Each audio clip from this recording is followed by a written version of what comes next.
Okay, good morning students. Welcome on the platform of RPS online classes. In the previous class हम लोगों ने जो topic पढ़ा था उस प्रीवियस क्लास में हम लोग रिफ्रैक्शन, रिफ्रैक्टिव इंडेक्स, रिफ्रैक्शन का एक्चुअल मीनिंग मतलब रिफ्रैक्शन क्या है, रिफ्रैक्शन कहाँ होता है, रिफ्रैक्शन क्यों होता है, इन सभी चीजों का जवाब हम लोगों ने लिख दिया था. And after that the topic included about the different type different devices like lenses, different types of lenses, इसको भी हम लोगों ने पढ़ लिया था. अब देखिए जैसे हम लोग ना मिरर में जो कि रिफ्लेक्शन की बेसिस पे वर्क करता है उससे बनने वाले इमेजेस के बारे में पढ़ा. अब यहाँ रिफ्रैक्शन की बेसिस पे वर्क करने वाला डिवाइस जो मिरर मेरा मतलब है जो लेंसेज पे वर्क करता है या उसके बेसिस पे जो इमेज का फॉर्मेशन होता है उसके लिए हम लोग क्या देखेंगे कि उसका रे डायग्राम कैसे बनता है, क्योंकि the rules of ray diagram which will help us to draw any image of object which is placed in the front of lenses. अब इस lenses का जो टाइप है, मेरा मतलब है lenses बनता कैसे है, lenses है क्या, तो lenses का ट्रांसपेरेंट मटेरियल से मिलकर बना हुआ होता है जो सराउंडेड बाय कर्व का या कर्व टाइप का शेप होता है. अब यह कर्व उसका कोई एक साइड कम से कम कोई एक साइड कर्व के रूप में जरूर होगा और वह हर हाल में ट्रांसपेरेंट मटेरियल से मिलकर बना हुआ होना चाहिए. अब यहां पर एक चीज आप देखो कि इसका जो टाइप था, टाइप ऑफ लेंसेज जो था वह हम लोग देख चुके हैं.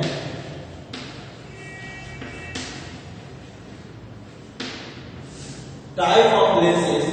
अब इसमें हम लोग ड्रॉ करके कैसे है, देखिए एक ये देखो, एक इस टाइप का लेंस होगा जिसे हम लोग बोलते हैं by convex. By convex lens, ठीक है. अगर इसी का एक शेप जैसे ये देखो आप, ये इस टाइप से हो तो प्लानो कॉन्वेक्स बोलते हैं.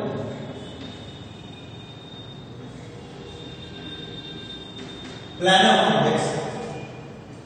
ऑन द अदर हैंड अगर देखा जाए, ये देखो आप बाई कॉन्केव,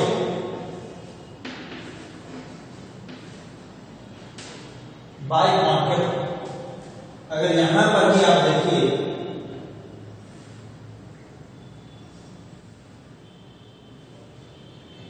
प्लानो कॉन्केव,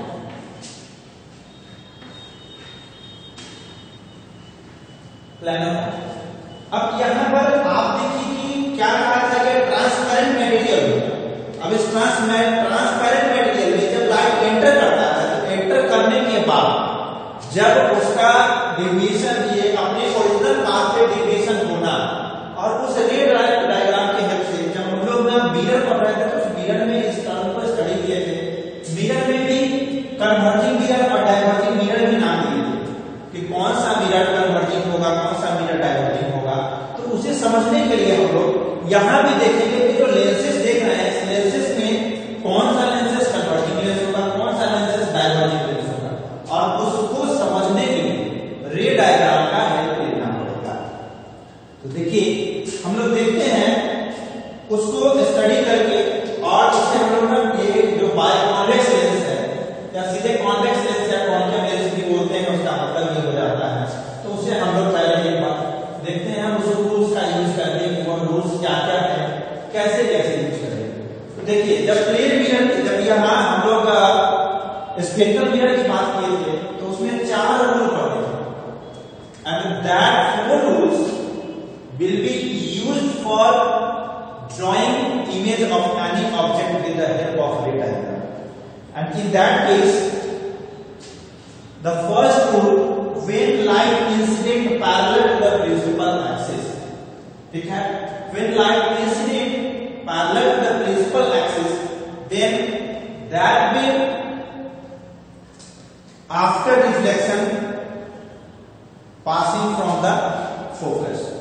जब कोई भी लाइट रे किसी प्रिंसिपल एक्सिस के पैरेलल आएगा, चाहे वो मिरर कॉन्केव मिरर हो या कॉन्वेक्स मिरर हो।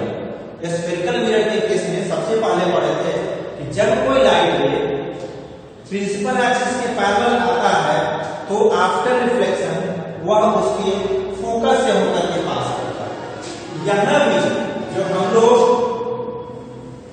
ये देखिए, यहां भी जो हम लोग पढ़ेंगे उस रे डायग्राम में भी यूज करेंगे, उसमें भी यह कहता है कि जब लाइट रे इस तरीका से आता है parallel to the principal axis, देखिए यहां जो है ठीक यहां पर इसे ना हम लोग कोसी ऑप्टिकल सेंटर बोलते हैं। और ऑप्टिकल सेंटर वहां जो है यहां भी एकदम लेंस के बीचों बीच सेंटर, उसे ऑप्टिकल सेंटर बोलते हैं।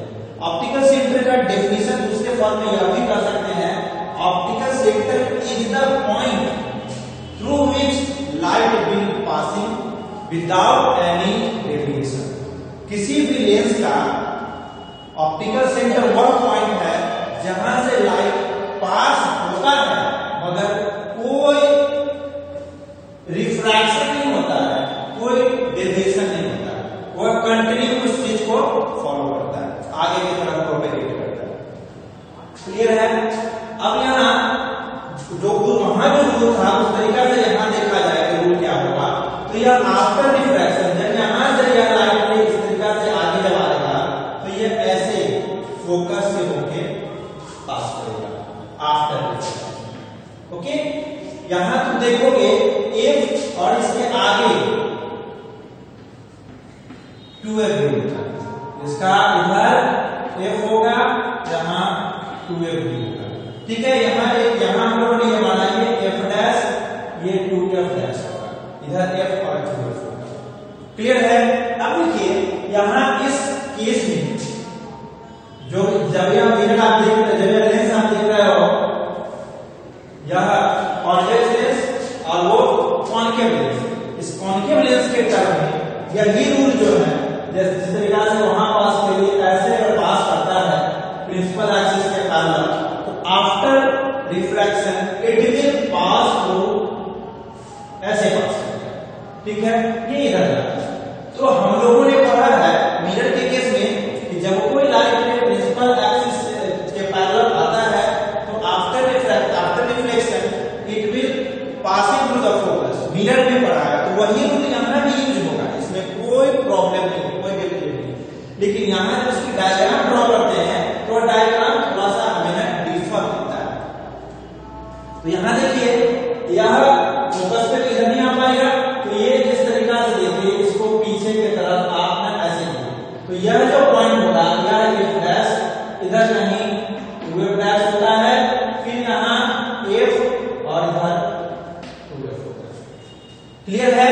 तो यह जो है उसका फर्स्ट रूल ये है,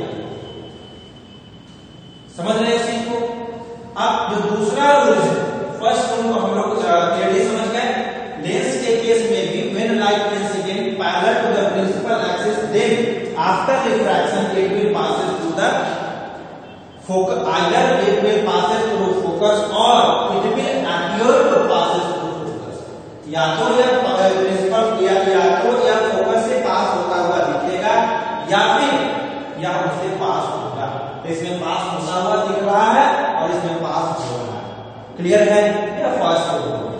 सेकेंड रूल में कहता है व्हेन लाइट रे इंसिडेंट्स और when light ray passing through the optical centre, जब लाइट रे ऑप्टिकल सेंटर से होकर के पास करेगा, मतलब ये देखिए यहाँ ऑप्टिकल सेंटर है, हमने ना लाइट रे को इस तरीका से ऑप्टिकल सेंटर से पास कराया, तो यह ऐसे और यह इसी से होकर के फिर बिना रिफ्लेक्ट हुए बिना डेविएट हुए पास कर देगा।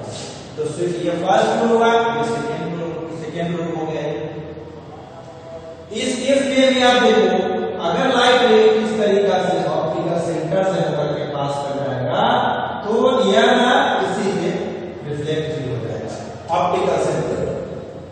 तो इसको हम लोग बोल सकते हैं कि if light ray passing through the principal, मेरा मतलब है if the light ray passing through optical centre then it will repeat its path without deviation और रिफ्लेक्शन। ओके, ये दूसरा रूल हो गया। थर्ड रूल में अगर यह लाइट रे इसी तरीका से अगर फोकस पे आता है, जैसे ये यहाँ देखो इधर से लाइट रे इस तरीका से इस फोकस पे आए, ठीक है, तो यहाँ आने के बाद यह पैरेलल उधर प्रिंसिपल एक्सिस हो जाएगा। ठीक है, हमने ये तुम्हारा फर्स्ट रूल, ये तुम्हारा सेकंड रूल, ये तुम्हारा थर्ड रूल। क्लियर है? यहां भी देखिए, यहां भी लाइट रे अगर इस फोकस से होकर के पास कर जाए ऐसे, तो यहां के बाद ये ऐसे पैरेलल हो जाएगा। समझ रहे हैं? This is the first rule, this is the second rule and this is the third rule. Clear है?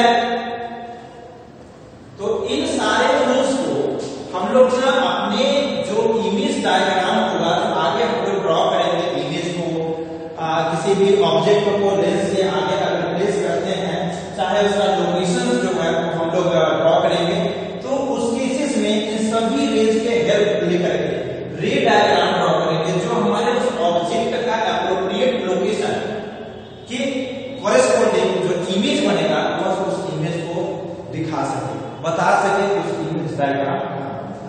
क्लियर है? और जिस तरीका से हम लोग वहां पर यहाँ जिस तरीका से हम लोग मिरर के केस में उस ऑब्जेक्ट का इमेज बनता था, इमेज का location and nature of image, मतलब उस इमेज के क्या क्या नेचर है, क्या क्या उसकी प्रॉपर्टीज है, उसको भी लिस्ट कर देते हैं। ठीक यहाँ पर भी उसी प्रक्रिया को दोहराएंगे यहाँ, लेकिन ऐसा है कि मिरर के केस में जो इमेज का लोकेशन हुआ करता था उसमें और लेंस के केस में जो इमेज का लोकेशन होगा, दोनों में स्लाइडली वेरिएशन आएगा। उसको हम लोग टेबल के माध्यम से, एक चार्ट के माध्यम से मेमोराइज करेंगे, जो हमारे जो बोर्ड के एग्जामिनेशन है उसमें काफी हेल्पफुल होगा।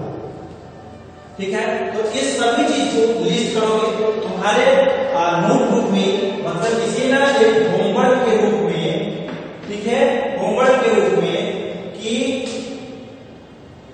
Right the laws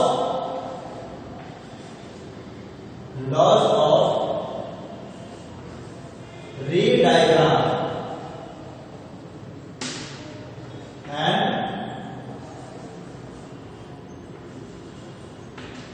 explain it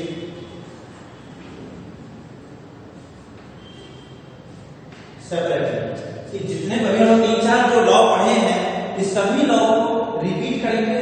जो जैसे देखिए यहाँ हम लोगों ने पढ़ा फर्स्ट में क्या कि अगर लाइट रे ना प्रिंसिपल एक्सिस के पैरेलल आ जाए, सेकंड में हम लोगों ने पढ़ा अगर लाइट रे ना प्रिंसिपल ऑप्टिकल सेंटर पे आ जाए, थर्ड हम लोगों ने पढ़ा अगर लाइट रे फोकस पे आ जाए।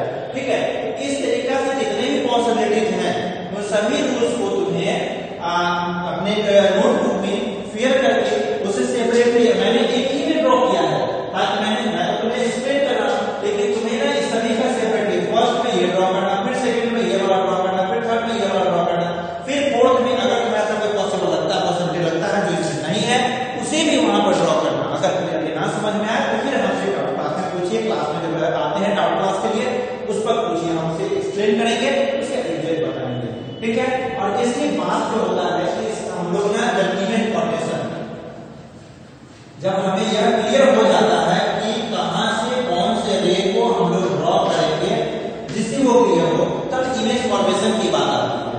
इमेज फॉर्मेशन के बाद जो है हम लोग ना मैग्निफिकेशन की बात करते हैं। ठीक है, मैग्निफिकेशन की बात करते हैं। मैग्निफिकेशन के बाद जो है हमारे पास जिस तरीका से मिरर फॉर्मूला पड़ेगा उसी तरीका से लेंस फॉर्मूला भी होगा।